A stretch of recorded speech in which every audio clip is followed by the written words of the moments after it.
evening. Good evening, Council. My name is Paul Herring. I reside at 525 Mason Street. If you always do what you've always done, you'll always get what you've always gotten.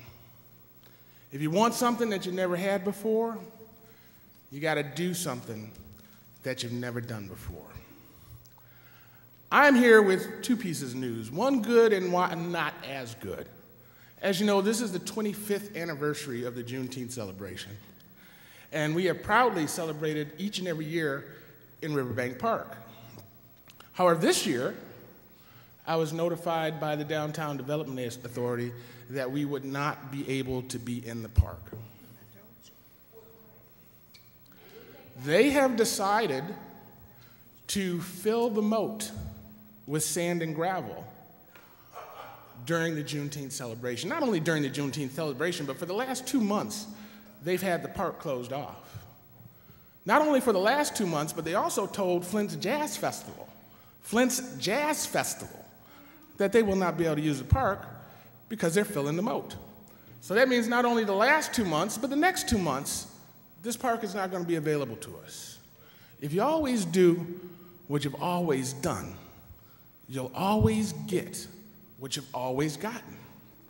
We got to be smarter than this, guys. The park is designed for summer activities. What management company would eliminate one small, one major event in lieu of construction? What management company wouldn't say, hey, you got a 3-week, a 2-month window to get this done because we're going to rock and roll with our schedule of events? It's no surprise. We've been there 25 years. How long has the Jazz Festival been there?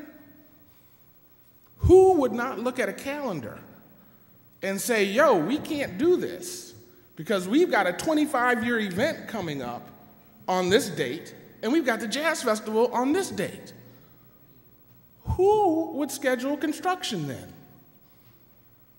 But it gets worse. You know, I'm a team player. I said, hey, well, maybe we'll move to the flat lot on Saginaw Street. We can do that.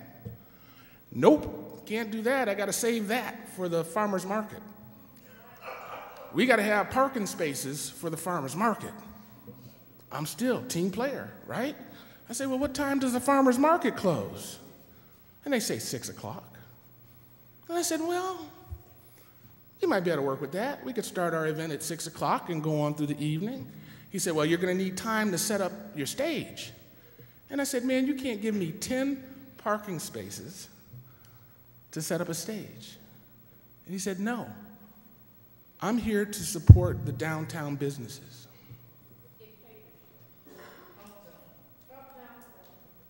I need some help, y'all. I need some pressure from the powers to be, from all the council people. This is downtown. I need y'all to make some phone calls. This is ridiculous. We shouldn't have to go through this. I mean, 2 years ago, they tried to cancel us for growing grass. They're going to cancel the celebration because grass was more important for the 4th of July. This year, it's different. They're filling up a moat. And the worst part about it is I've got a signed contract that says I can be in the park. I've got a cash check, or at least a receipt paid in full, that I can be in the park. But I don't want to act a fool, and I don't need to act a fool. But as my mother would say, I think we're stuck on stupid here, and we need to get off of it. That said, please give the Downtown Development Authority a call.